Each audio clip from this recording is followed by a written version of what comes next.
Hello, hello. Good morning. It is Tuesday, July 7th, 2026. I'm Manila Chan. That is Ted Rall. You're tuned into the Ted Manila Information Show, TMI Show for short, because we bring you way too much information. We do it live Monday through Friday, 10 a.m. Eastern Time.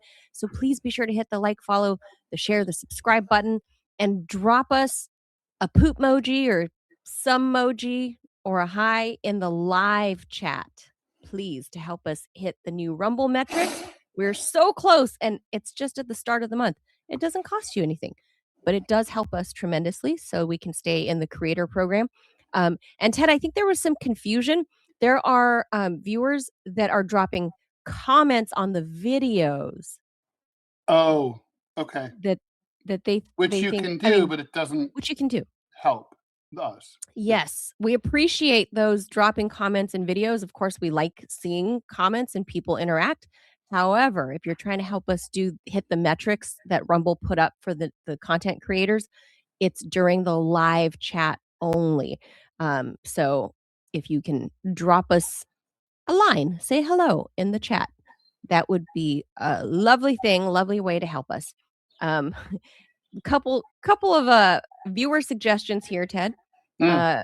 Sierra Juliet Mike SJM says, I have an idea. Can we create a TMI reading room? Recommend and discuss books.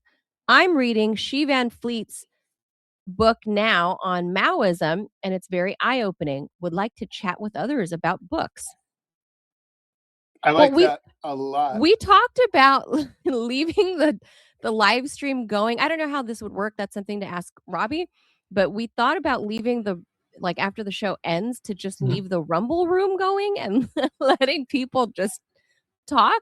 But I don't know how that works as far as can we leave the Rumble room open? You can, but if I go into Poop by Gaming, they'll have to close it because I'll be shutting down this room to go over into the other one. Right. Well, that's if you're doing your own right. stream that day. Now the other thing, I have to because I used to stream just a couple times a week, and now with the Rumble requirements are because gaming is so weak on Rumble, like I have to do it every day. It's really like a job now. It's crazy.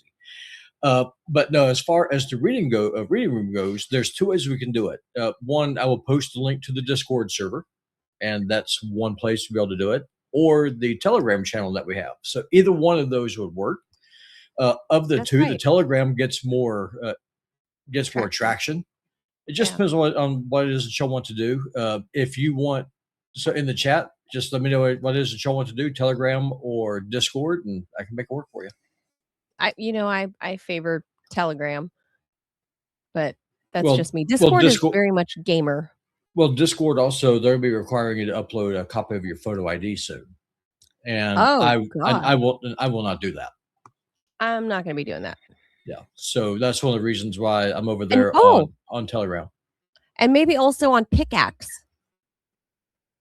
Yeah. You could probably share like book covers and stuff as a little write-up and see, like, give your book review, whoever it is, right? Yeah.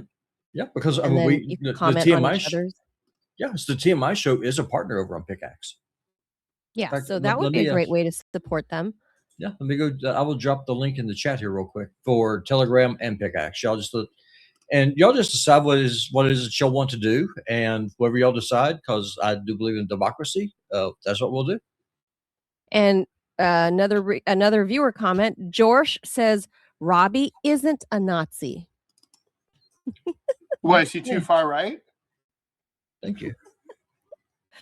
And JDC says, I can't believe Ted teased a Senate run so soon after we soft launched his white nationalism. God damn it, dude. What white nationalism? There's only room for one white nationalist here, and that's me. That is correct. Yeah. Even Clovis is a gray nationalist. Well, Clovis is my campaign manager. Oh, well, Clovis is a Russian blue. There was some confusion the other day accusing Clovis of being a British short hair. I say no. That's some bullshit. Well, there's also some people confuse him to be a chartreuse. Right, so I just dropped a link to Pickaxe over on Rumble and YouTube. For those of you who don't know, that is the new social media platform ran by Jeff Dornick, friend of the show. A really great guy. I'm doing a lot of work for him on the back end, and it just depends on what you want to do. I also dropped the Telegram. Of the three, Pickaxe and Telegram are, in my opinion, the best for what is you're talking about doing. Discord, I'm really thinking about just shutting it down. Be totally honest with you, because them requiring an ID later on this I'm year, not doing that. I refuse to do it. I'm not giving my ID for a social media platform. No. No. You have No. to get your blue check mark on X. You have to do that. No, you can just pay for it now. Back in the old days on original Twitter, I did do that because it was more innocent times and because I needed to certify that I was a real journalist and I had to show a business card and show where some of my work is published and whatever. So I had to give an ID, a business card, and all this other stuff. And then they went and used that against me, Ted, and shadow banned what does that me. mean? They used it against you? What? Original Twitter, they shadow banned me when they decided to team up with Joe Biden, and I was one of the people shadow banned, and I don't think I'm unshadow banned. Well, there was a series of things that happened to my account. Like they sloughed off a bunch of followers, and people were inboxing me and saying that Twitter killed their account and they made a new one, and they made them, they killed their account, so unfollowed everybody and claimed that they were bots. They were not. They were real people. And then later, I just got fully shadow banned and I couldn't share any work. Like there was no reach. There was no reach anymore. Well, that was true for all political and left-wing stuff. Yeah. So one thing I will put out about Pickaxe, if you want to become a verified user, now if you're just a normal person, this doesn't apply to you. But if you want to be verified to get monetized, you do have to upload a picture of your photo ID. That's how Jeff makes sure that you are not a bot. Like, for example, my AI, Fang, she has an account there, and I'm working on automating it so that way she can just post whenever shows go live. The thing is, though, is because she does not have a ID, because AIs cannot get IDs, unlike illegal immigrants, she cannot get verified on Pickaxe. So it's bot discrimination. So sad. Yeah, there's a question for you. I protest, but last to know. What color eyes does Clovis have? Says Mr. Lee. They're golden, but they have like a purple shadow. Purple. Mm-hmm. Okay. See, there's confusion that he is British and not Russian, but he was banned from the cat shows a few years ago. All I can say is that his photo has been put into GPT, Claude, and Grok, and it's like, what kind of cat is this? And they all said Russian blue. So yeah, he's a Russian blue. He looks Russian blue to me. I mean, I think his hair would be shorter and he'd be rounder in the face if he was a Russian British short hair. An even more triangular face, and that also have a lighter coat. And a lot of people, like, those are the ones that are typically shown at, like, Westminster and stuff like that. The show. Yeah. But I had to promise not to show him in anything when I got him. But I'm like, he's gonna be a pet. I'm not showing him. I'm not gay. I'm not taking him. Oh, they were asked you were gonna put him in shows? I'm like, I know I look a little gay, but I'm not that gay. I'm not gonna go there. Like, are you kidding? Manila, when are you gonna start posting on Pickaxe? People are asking. When I'm like not busy with the newborn and you weren't posting before you had the newborn. That excuse only lasts for so long. I was posting before the newborn. That's what, newborn. But you were posting before the newborn. That's my point. Okay, this is fucking amazing. Breaking news. That's my point. Once they're born, it's harder to deal with. Guys, breaking news. A high-rise office building in Midtown Manhattan, adjacent to Grand Central Terminal, is at risk of collapse today. What? Prompting an emergency response throughout Midtown Manhattan. Fire officials received a call right before 8 a.m. local time about falling bricks in the 200 block of East 42nd Street. The building is over 30 stories tall. Officials inspecting the building found that 2 support columns inside the building are buckling and several upper floors What? are sagging. Construction workers have been evacuated from the building. Sorry to laugh. And officials cleared 2 adjacent buildings at 225 and 221 East 43rd Street as a precaution, according to the fire officials. No injuries so far. Developing story. So they're evacuating. Okay, first question that comes to mind is, what kind of offices are housed in this building? Because are there any government offices? It's an Are there empty storage building right facilities? now. Apparently, during COVID, like all of those businesses went under, so they haven't been replaced. It was I undergoing wonder what's in renovation. there. A lot of times Hmm. these things, building collapses in New York happen during renovation. I'd like to know more about this building and who was in there. I'll bet you anything they were reconfiguring the building to transition it from commercial to residential, and they took out support structures they weren't supposed to. Oh I'll no, bet you maybe. anything. I'll bet you Ted, that's what anything. happens when you start transing things. And It's like when the commercial building starts to identify as a residential building. It's like I was always an apartment trapped inside an office building. That's true. I didn't want these people in and out of me during 9 to 5. I just wanted them all day, all night. I want them to have lives with me. That's what I was will happening. bet The inner you thoughts of the anything building. that's what happened, though. Yeah. people are asking about the updates for the chat metrics for PutinBot and also for TMI. TMI is very close. We are 65 of our 75 required chatters, Woo! so we are very, very close. Thank you, guys. PutinBot needs some work. I'm about 30 away, so it's just gaming on Rumble is just very, very weak. So we're gonna small raid market. to Putin-bot today, yeah. We'll raid over there. And so my request is, and I know Manila's request is too, please go over to Putin-bot. Just hang tight if you're on Rumble. Just go at the end of the show. Just follow the raid and just say hi, and then you can stay or go. And you can dip. Yeah. It'll take about 2 minutes to switch over because the transition. Talk about transing from a podcast over to the gaming channel. It just takes a little bit of time because it's just 2 different architectures, but whether it works. But you'll see whenever it goes live, and then just start with poop helps emoji. Robbie a lot. It does. I'll make some swastikas. I'll start putting swastikas over there for the people who want to do that kind of thing. I'm gonna get banned off of YouTube. I don't care. It'll just be fun. But seriously, I appreciate it. I don't know if you saw like online. There's like right wingers selling anti-Mamdani hats that say NYC and the C is the hammer and sickle.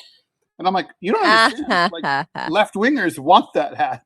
Hey, that's cool iconography. Yeah. Did y'all see the streamer Sneeko? He was in New York on the 4th of July.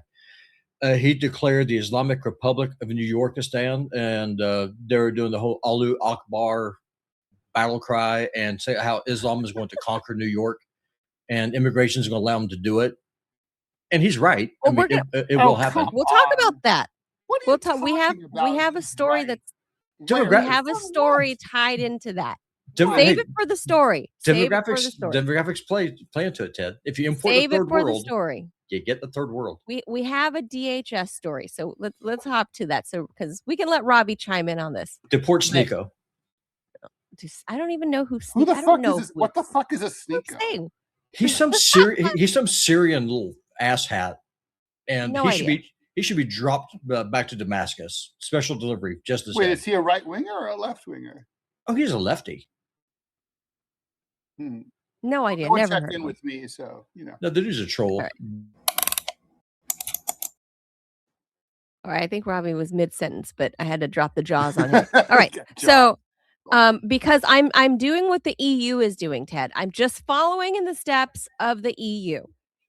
So the question is, when does protecting democracy start looking undemocratic? Europe is wrestling with that question. Democracies are built on a simple premise. Citizens should be free to debate, criticize, persuade, and even when governments dislike it, share information. That's why a recent ruling by the Court of Justice in the European Union is raising debate well beyond Europe. Here stateside. The court ruled that individuals, underscore that, individuals in EU member states can face criminal prosecution for publicly reposting content from RT, even if they are not personally affiliated with the network, not making money from the content. The decision stems from EU sanctions imposed after the Russian-Ukraine war, which prohibited the distribution of RT programming throughout the entire union. Now, I was there when all of that was happening with RT, and that was specific at the time. That was specific to the broadcaster not broadcasting. So this is wide ranging to say that individuals can't even speak on RT, like share RT work, like comment on, you can't do anything. Supporters argue the ruling is about national security, because that's what they always say, not censorship. And they contend that RT functions as a communications arm of the Russian government, and that restricting its distribution is a legitimate wartime measure designed to counter foreign intelligence operations. Because you know me, the number one, Russian propagandist here, Russian agent. From the perspective From that perspective, the issue is not journalism, but information warfare. Critics, however, see a more troubling precedent. They argue that once governments begin criminalizing the sharing of lawful media content, the debate shifts from what is true to who has the authority to decide what citizens are permitted to read, watch, or redistribute. Even if today's restrictions apply to Russian state media, opponents warn that the legal principle could eventually be expanded to other outlets or viewpoints. That raises a larger philosophical question. What makes a democracy, Ted? Is democracy simply the act of holding elections, or does it also require broad protections for the free exchange of ideas and information, even information that governments consider misleading or biased or originating from a geopolitical rival? Europe has traditionally accepted broader limits on speech than the United States, particularly involving hate speech, extremist content, certain forms of disinformation. The United States, by contrast, has generally embraced a much more expansive interpretation of the First Amendment to the United States Constitution, arguing that the best response to objectionable speech is more speech rather than government prohibition. I agree with that. The European Union maintains that its restrictions are a targeted response to an ongoing geopolitical conflict.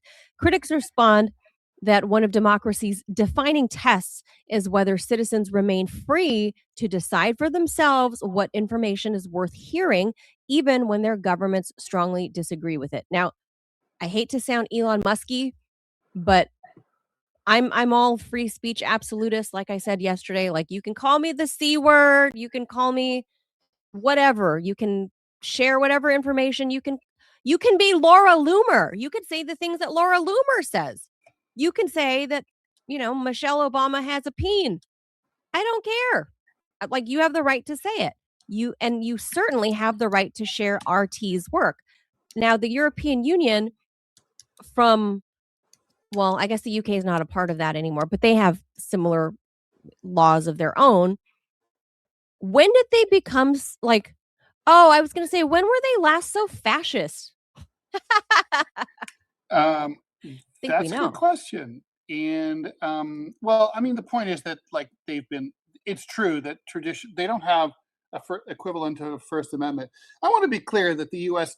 definitely talks a better game and generally walks a better game, but it's far from perfect, right? I mean, you and I were both, RT was and Sputnik were shut down because Mhm. by the United States, right? So it's definitely not like government censorship is something that doesn't happen here. I mean, a government entity purchased the Los Angeles Times. That's to say, the LAPD bought the LA Times and fired me because they didn't like my coverage. So, I mean, it's just like not a, it's not perfect, but it's worse in Europe, I think is the best way to put it. And it's, it's the European way. I mean, like in Europe, you're not allowed to display a swastika or indicate that you have any sympathy whatsoever to Nazism or far right political movements. It's banned. Like in France, you can go to prison. So it's like you just don't have complete free speech in those countries. Yeah, I would also agree with that, Ted, and add that, like many things, that in effect are counter to what's in our Constitution, the US is just better at laundering the dirty work.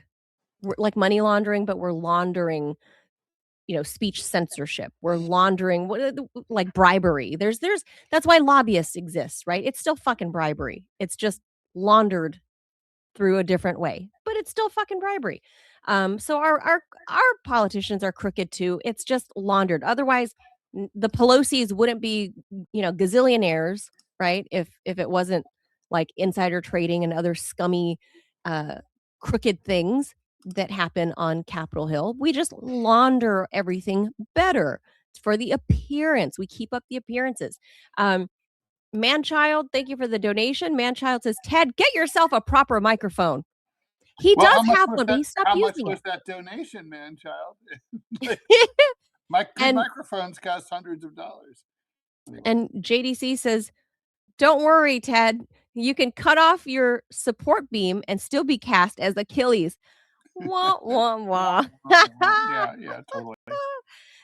That's in a reference to Odyssey that's coming Mhm. out. And what's their name now? Ellen Page is now Elliot Page. Mm. I can appreciate that though. At least like the ELL has remained, Mhm. Yep. even though you chop off the other things. Well, I mean, if you became a dude, you could just be, instead of Manila, you could just be man. I'd be Manuel. Man Chan. I like Man Chan. I can identify as that if I want, even I mean, without it's harder for Ted. I mean, you can go Theodora. Tedda. Sedina's not a real thing. Tedla, Ted, you can make not any a real name you thing. want. You Mhm. can make any name you want. Ray in the Rumble chat says, shut down by Joe Biden, Ted. That's true. That's That is true. true. And to some limited capacity, Trump, to his credit, is allowing at least some work with RT to happen now. Yeah, but it should be completely restored. No, I And agree. actually, RT honestly should be compensated financially for what happened. I agree. It's some We all fucking should be. shit. We should all be brought. We should all have been made whole. Yes, some class action lawsuit shit happening here. But this is look, how can they go ahead and say a regular Joe Schmo Manila, can't that's a repost, Ted? good idea. I like to sue. I'm not even kidding. If you're an attorney, if you're a First Amendment attorney and you're watching, call. Either email either Manila or myself. Let's fucking get the gang together. Let's file a fucking First Amendment lawsuit against the U.S. government. You think we have a class action lawsuit here Well, I mean, available to yeah, us? I do. I mean, it's absolutely. Well, we absolutely have a class action. Yeah, we have a broad class of plaintiffs. Probably several dozen people were affected here. Yeah. And probably scores of people, really. And Yeah. think about it. It's direct government censorship. I mean, the federal government closed us down.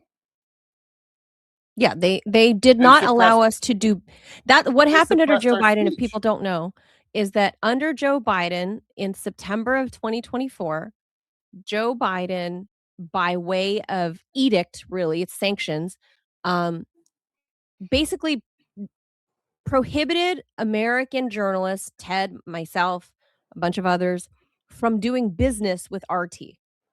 We were basically selling our content to RT. Mm-hmm. Not technically employees, right? We're selling content. And Joe Biden said it was illegal for us to do business with that. But that's where the fuzzy lines are is their defense what happens when your business is journalism? Well, their defense would be like it's a tort. It's not a First Amendment case. And it's like, but it's clearly a First Amendment case because the reason RT and Sputnik were targeted, they were two separate entities, was RIA Novosti, right? They were targeted because they were because they were creating content that the U.S. government didn't like. That's all. Objectionable, yes. And that's perfect. That leads us right into the next. Yeah, The lawyer. next I'm not kidding. First Amendment attorney. If you know one or you are one, I am not fucking kidding. Call. I hadn't really thought about it, but like there's a whole bunch of us. It's like the right thing to do. They should be held accountable for what they fucking did.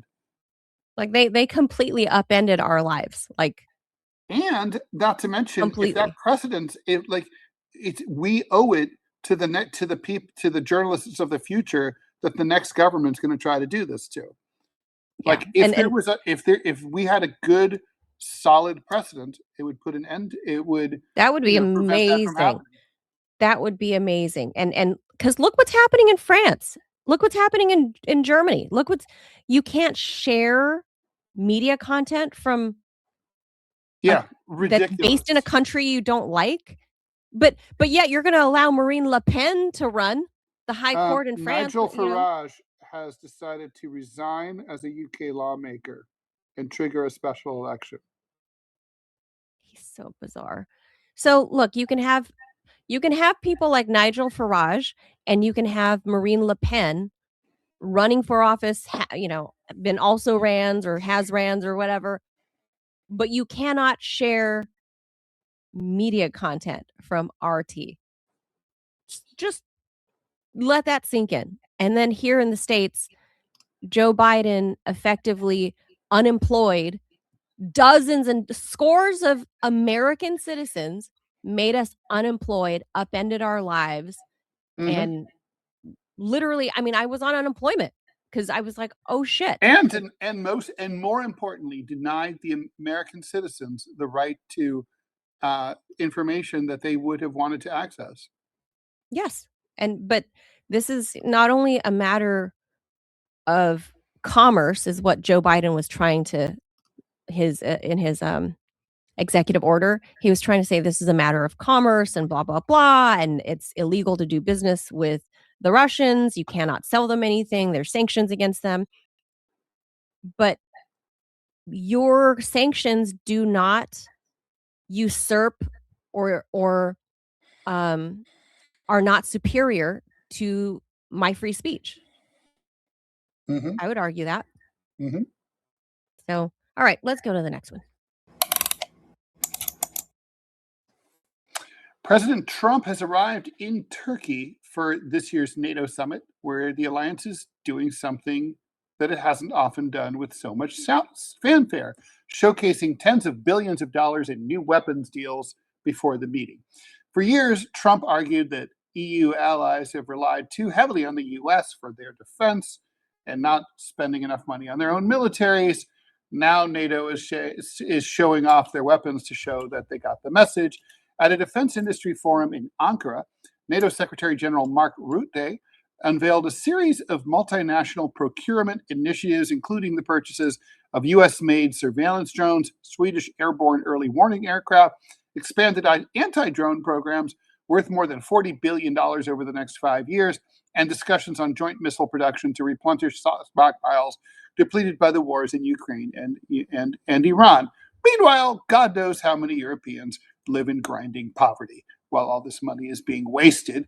In many ways, the summit reflects the Trump effect. Whether allies agree with his rhetoric or not, European defense spending has climbed sharply since Trump started whining that NATO ought to spend more on defense.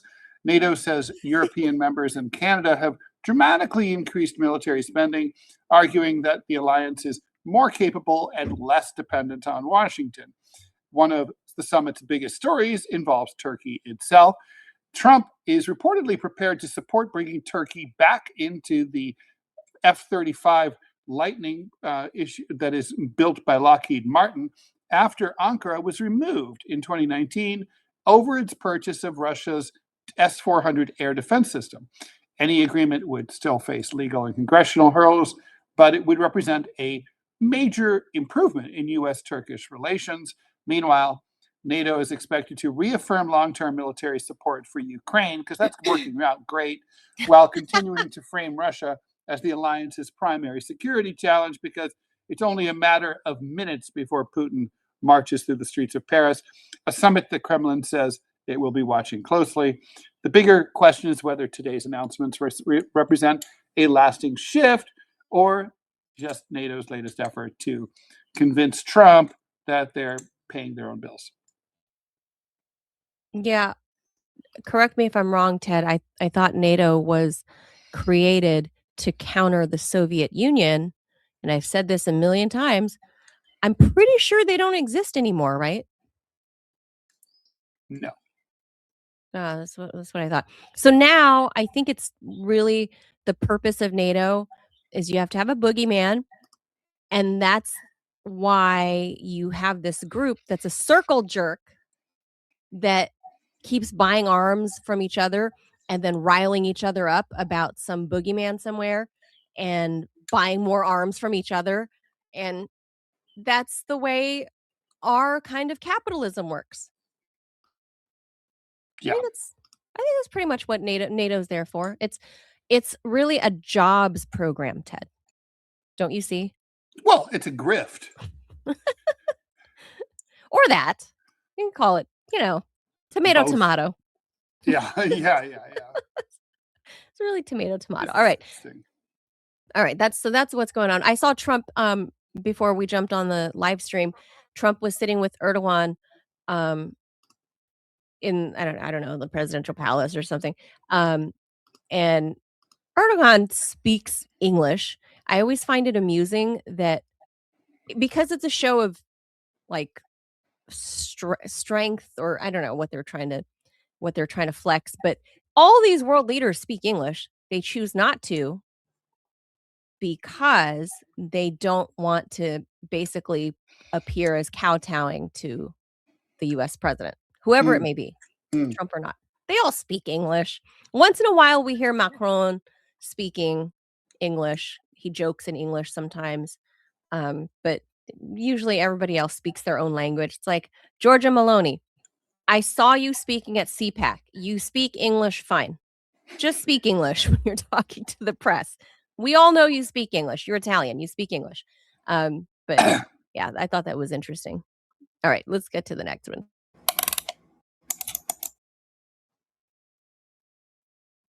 Oh, this is Ted's. I know Ted's got some thoughts on this, and Robbie, tangentially related to what Robbie was saying. Can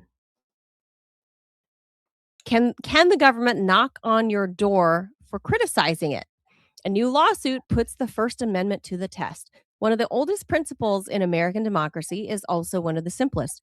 You're allowed to criticize the government, even harshly. That principle is now at the center of a federal lawsuit after a New York man claimed, and it's not Ted. No, Hint. It's not me. Not Ted. After, I know I'm Ted B. innocent. Suey. Ted B. Suey, but this one is not Ted. The principal at the center here is a New York man claiming the U.S. Immigration and ICE retaliated against him for sending an angry email to the agency's former acting director. The plaintiff, David Striever of Rochester, says he wrote an email in January after a controversial ICE operation in Minnesota left 2 civilians dead. In the message, he called then acting ICE director Todd Lyons, quote, a monstrous human being. Oh my, Ted. Monstrous human being. And compared him to Nazi official Reinhard Heydrich. He also wrote, you will never know peace. 5 months later, while Striever was traveling in Finland with his daughter, federal agents arrived at his home and delivered a warning notice to his wife stating that threatening a federal official is a crime. According to the lawsuit, agents also later attempted to locate him at a New York City hotel after he returned to the U.S. Represented by the Foundation for Individual Rights, Rights and Expression, Striever argues that his email, however inflammatory, was protected political speech under the First Amendment to the U.S. Constitution. His attorneys contend the government's actions were designed to intimidate critics rather than investigate a genuine threat. The Homeland Security Office sees it differently. Officials say ICE had a responsibility to investigate credible threats against its employees, particularly at a time when immigration officers face increasing harassment and violence. The agency has denied that it is attempting to suppress lawful speech. The case ultimately asks a question that reaches beyond immigration politics. Where is the line between criminal threat and protected political rhetoric? American courts have long held that offensive, angry, and even deeply disturbing criticism of public officials is generally protected speech. But, quote, true threats, statements intended to communicate a serious intent to commit violence, are not. Whether Streever's emails crossed that constitutional line is for the courts to decide.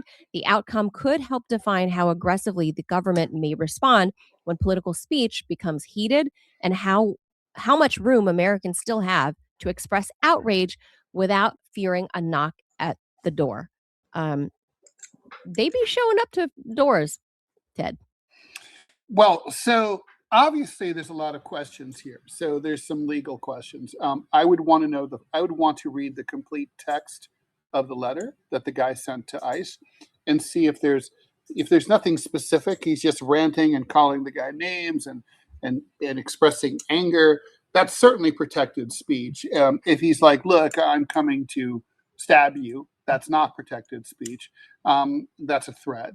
And then the other question would be, if he didn't cross that line into non-protected speech, what is the legal basis for the lawsuit, right? I mean, is it harassment? Is it retaliation?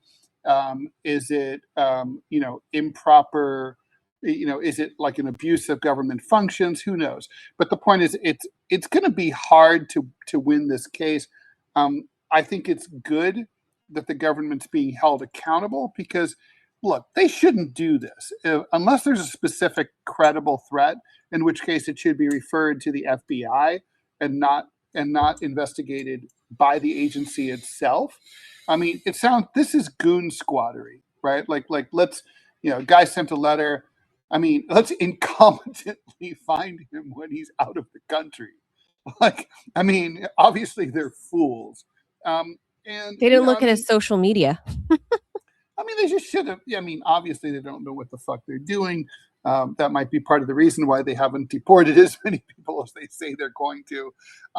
Anyway, fuck ICE. And if you're going to be in that business, you got to know that you're going to make people mad. As long as specific threats are wrong, illegal, don't do them. But otherwise, they should have left this guy alone. I mean, really what this reminds me of is the Alien Sedition Act that was signed into law by John Adams, our second president. And he actually, that law, it banned criticism of Congress, the country, and the president. I mean, that's really what this kind of sounds like. I mean, of course, you have every right to be able to criticize your government. You have every right to criticize what your government does. We take that for granted now, but back in the day, that was not the case.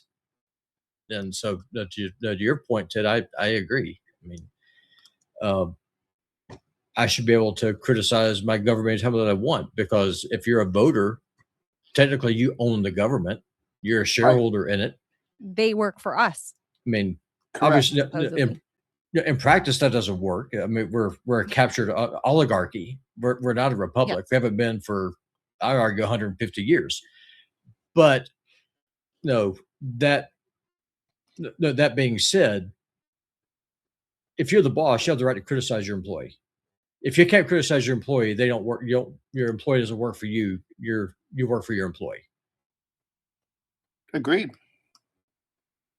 Yeah, this story was kind of ridiculous. I don't know where they're going to fall on this, what the courts are going to say, because how do you interpret? I think the line that's highlighted here is that he told the official, the ICE guy, "You will never know peace." That's the quote. How do you interpret that as a threat? I think I read it as he's like, this peacenik kind of a guy, right? That's yeah. like, well, it's vague enough that it's not a threat, right? Right. A threat has to be clear and it's decisive action, right? Like, I'm going to do XYZ. Like, I had, for example, in early Twitter, when I first went to RT, Obama was still in office and I was the White House correspondent. So I was always in front of the White House. So you can almost guess what time of day I was there, right? So a guy, a fan that apparently loved me and Barack Obama, loved us so much that he threatened on Twitter to come kill Barack Obama and then me. Oh, that's not good. Because he loved me so much. So the FBI got involved. Went to the dude was nowhere near DC. He was like somewhere in the Midwest. It might have been Ohio, actually, Ted. He was somewhere in the Midwest, but those were deemed. I mean, you can't threaten the president, right? Even if you say you love him and you're going to kill him in the same breath, you just can't do that. So I don't, that's a threat. That was a clear threat. Like, I am going to murder you, Manila. I love you. No, people are insane. People are asking about the law that I'm citing that Adams signed. So it was the Alien and Sedition Act signed in 1798. No, I was not there, but Mitch McConnell was, and so he saw it firsthand. The turtles are long lived until they're not. That's true. And but no, I mean, he actually it was a criminal offense to criticize the presidency, to criticize Congress, to criticize the country. They considered it an act of sedition. But that's what England had, right? Like, you couldn't criticize like King George, or I think it was, I don't remember, but like you could literally be hanged for that. Yeah, I mean, no, what Sneeko did, I mean, in New York, calling for the establishment of Sharia law and Islamic governance, that is sedition. Criticizing, no, of course, not. Of course it is. What is of course sedition? It is. Define sedition for me. Okay, so sedition is whenever you're working actively against the interests of the government for a hostile act. That's sedition. Another way you can look at it is giving aid and comfort to the enemy. The argument that Sneeko is making is because Muslims have a higher birth rate, and because we have open borders and we just import people have on average 6 kids versus the Anglosphere, which has maybe 1 if you're lucky, demographics will ensure that Islam overtakes and overwhelms the West. That's the argument the man is making, and I, for one, agree with him. Demographics is destiny. If you don't have kids, he's allowed kids, to make those comments too. 100%. But the line, though, that he crossed is that whenever you say we are going to replace your government with an Islamic government, we are going to abolish the republic such as it exists today, and we are going to replace it with an Islamic style of governance, and we are going to put Sharia in charge of the United States, that is sedition. But he has no ability to do that. That's like me saying I'm going to put Clovis in charge of the U.S. government. And of course, I guess technically speaking, a Clovis-based government is a different form of government than we have now, but it's not realistic, and therefore it shouldn't be taken seriously. Okay, so then are you denying that the bulk amount of immigration that we have coming from Asia and Africa is Islamic immigration, and that they have a higher birth rate than the native population has? The first part I'm going to have to check out. The second part, no, I know they have a high birth rate. Yeah, they do. And so if you have 5 to 1. And so if you have a elective form of government, in which case you have these things called elections, and if you're importing a massive, a whole new population with a higher birth rate, what happens with elections at that point? So according to this, the largest overall populations of foreign-born individuals in the U.S. originate currently from Mexico, India, and China. Yeah, but I'm talking. Yeah, but Muslim majority nations are have gone up from 7.3 to 15.8% of total lawful permanent residents in recent years. Yep, and that's one of the reasons why I also brought in the birth rate, because again, if you're playing the long game, that is the way that you do it. You win through demographics. That's the argument that Sneeko is making. Yeah, but how is it sedition to just be like, I want this country to become, because you're talking about the replacement of the system that allowed you to come there. But like, for example, but he's allowed to say that. About that. Like, it's not. No, 100%. Now, I'm not saying that the guy should be arrested right now and charged. Is it sedition for me to say I wish we had a communist regime instead? Well, are you able to make that happen? Are you able to start No. importing millions and millions of communists to your country to overwhelm Well, the neither demographics? can Sneeko. Sneeko isn't importing anyone, right? No, no, I agree. Our government is though, and that's the Okay, but point that so he is how is it? making. Then I guess you can accuse our government of sedition against itself, but you can't Our accuse government Sneeko of doing anything. our government is into self-harm, Ted. No, 100%. It's true. I mean, no, serious question. If you come from a Muslim majority country, and there's 50 of them on the on Earth, if I remember correctly, and if you want Sharia law, why would you go to the West that values liberal small L democracy, where you can walk down the street wearing Daisy Dukes and a tank top? If that's so offensive to you, then why not go to Saudi Arabia? Why not go to one of the other 49 Islamic countries that are Well, you'd closer have to do culturally a to you? detailed study of like why, of all the different motivations immigrants have to come to the United States, of which there's a huge variety.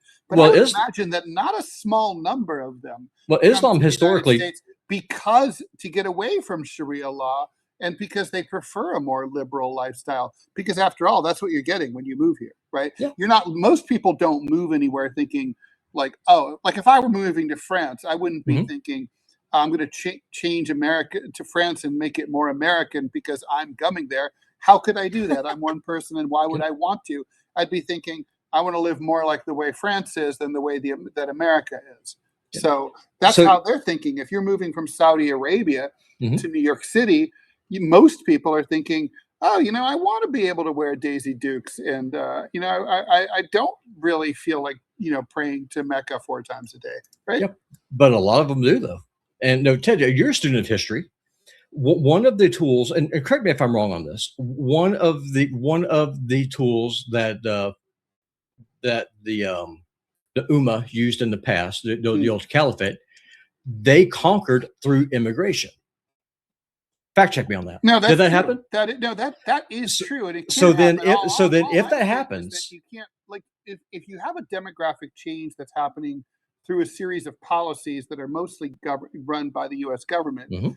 like that government can't prosecute someone for just simply saying, "Boy, I hope that the U.S. government does exactly what they're doing." I mean, oh, that's listen, not exactly sedition.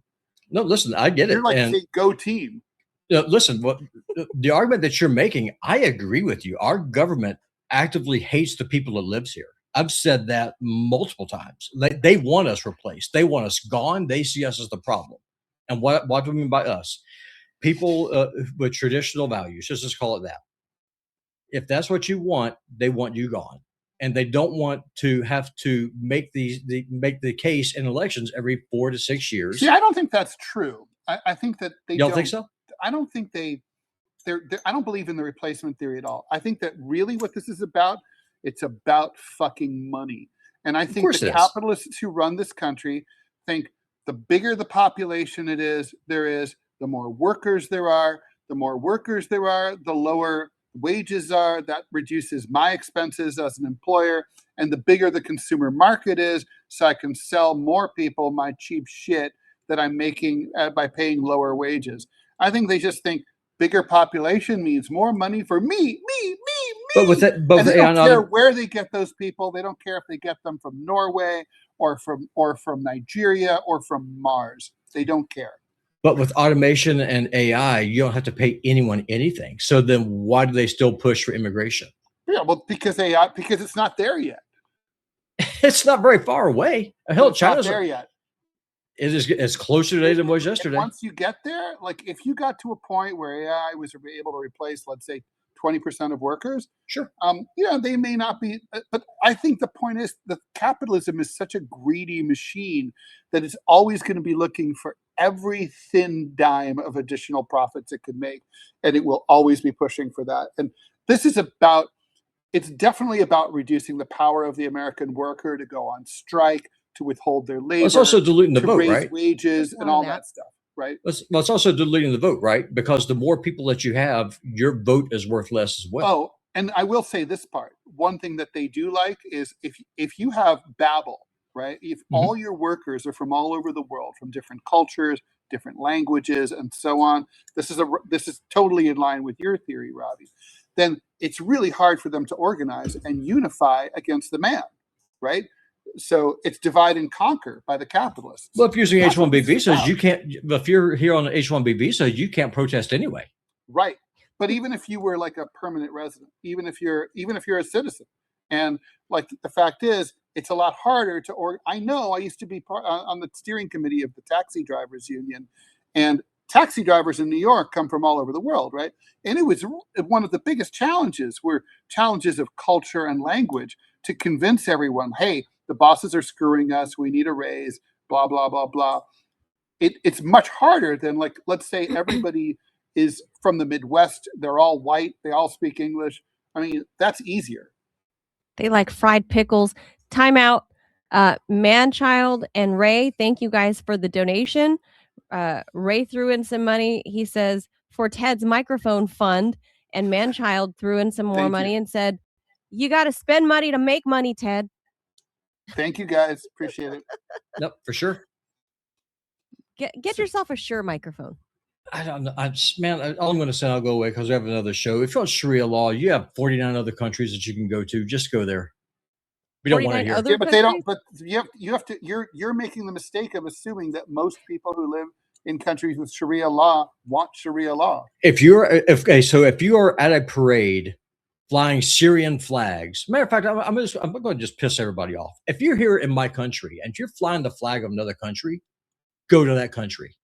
That is insulting. You mean like to the the Somali flag that flew over? What was it? The state capital in Buffalo. If that's what you want, if you're so proud to be a Somali, maybe they just know it's a better looking flag, as Scott would say. The point that I'm trying to make is, like, if you're there at a rally on the 4th of July, and you're saying, "Inshallah, we are going to bring Islam here. We're going to that's what we're going to have." No one's stopping you from going to the Islamic paradise from which you came from.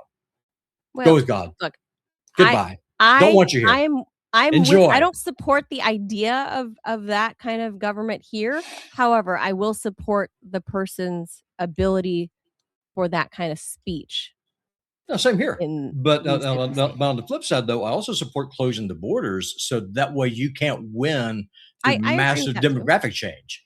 Now, if Japan, I agree with that. Now, if we woke up tomorrow and Japan was all of a sudden 40% Kenyan, it wouldn't be Japan anymore. I mean, you laugh about it, but I mean, think about it. I know what you. I agree. Look at the census data. In 1950, what was the majority population in Detroit? What was it in New York? What was it in Los Angeles, where you come from? It wasn't what it is now. And so Compton used to be white. And so you have to ask yourself those questions. What happened? Did the American people, were we asked, do we give our consent for our populations to be replaced, and I'm using that word deliberately, by people from other parts of the world, or did it happen without our consent? Well, we are being invaded. Replaced by percentage, but supplemented too in real terms, right? To be more accurate. It's a mixed bag there. We have a bear to talk about. We have one last thing, and I support Robbie's right to say those things, as well as Sneeko. I don't want to live in little Syria. I'm not. Hopefully, it's confined to New York, Ted. You can live in little Syria. Hey, the food's gonna be good. Hey, can we read about the bear? All right, let's roll. Yeah. A brown bear wandered into a hotel in Tibet and forced its way into a locked room with 2 guests inside. So this is like Japan, where they have bear attacks all the time. Security. What? Oh, there are literally thousands of bear attacks in Japan every year. In Japan? Oh yeah, it's a huge thing. I didn't know they had bears. Not panda, like everywhere. They're running through the streets of major cities. Look it up.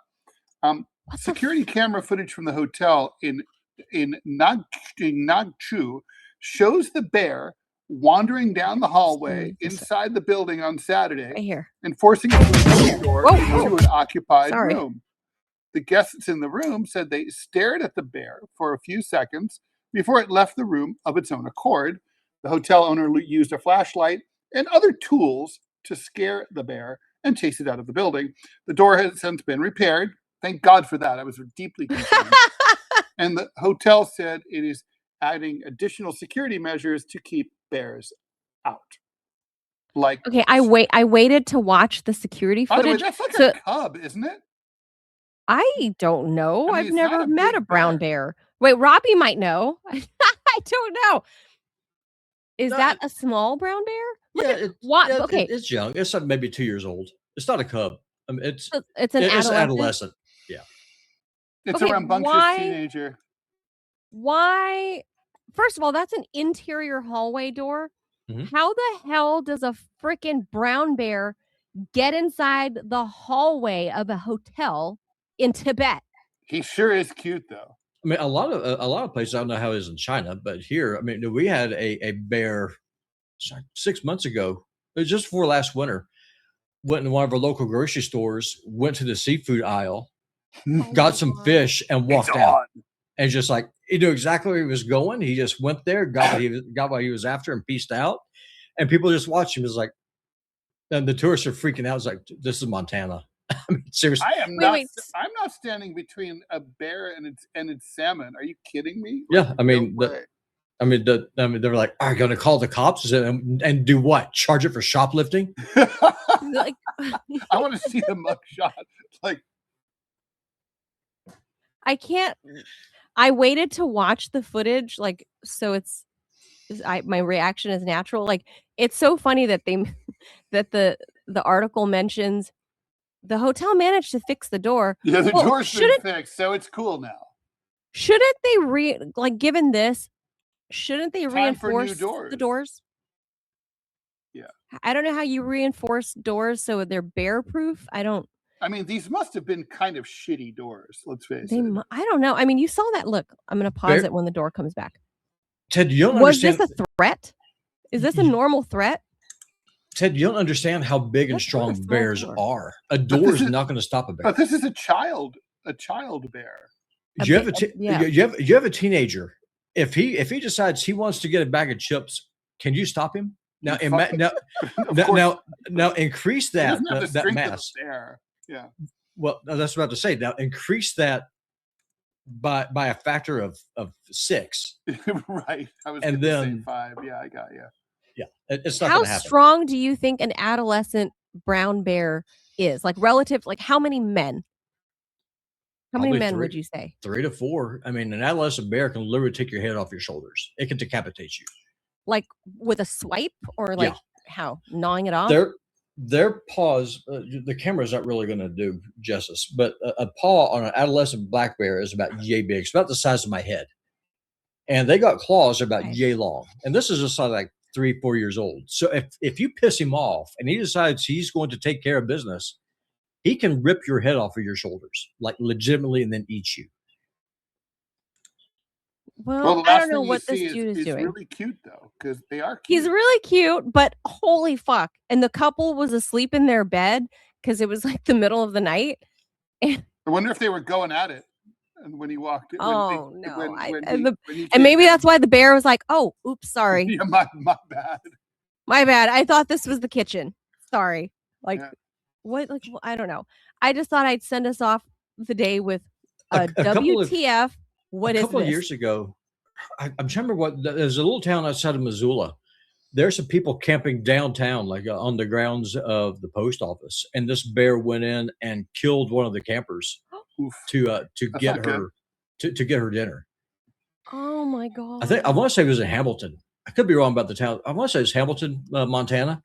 But yeah, we just went there and. Well, don't they say you have to put your foods like in a secure bin or something away from your tent? You tie them up and you tie your food up in trees. Yeah, with a rope. You know, you throw a rope over. You tie it to like a cooler. Yeah, you hoist it up. Yeah. So she had her food in her tent.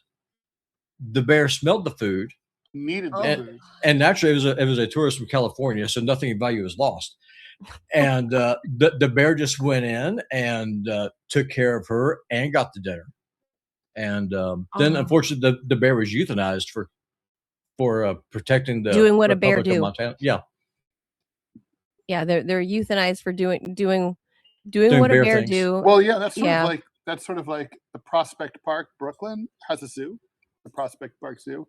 And a number of years ago, I want to say like 20 years ago, a couple of little kids like climbed the fence in the middle of the night and got in with the bears, and what comes naturally. Bears did what bears do. And so the one of the bears was like eating one of the kids, and the police came and shot the bear to death. Oh my God. This story could have turned out really bad. Angry. New Yorkers were like, that bear should not have been shot. That bear should have been shot. The kids climbed in there. And in this case, like, thankfully the ending was cute. The bear just was like, oh, pardon me. Sorry to interrupt. And just went about its way. So that's for a happy Tuesday. That's a more powerful bear too, because that's a high altitude bear. That's from Tibet. So no, I mean, seriously, things that live at high altitude are very strong. Yeah. They have strong lungs. Yeah. So this little dude, he was very polite and he was like, "Oh, sorry, I didn't know the room was occupied," and he left. So it was a happy ending. He was the berry llama. Yeah, he was very sweet. He popped in, was like, "Oh, sorry," and he left. All right, guys. And that was the end of it. So that's the end of us. Bye. Adios, amigos. That was a cute story for the end of Tuesday. Ciao. Bye, everybody. Bye. Thank you for being here. Bye.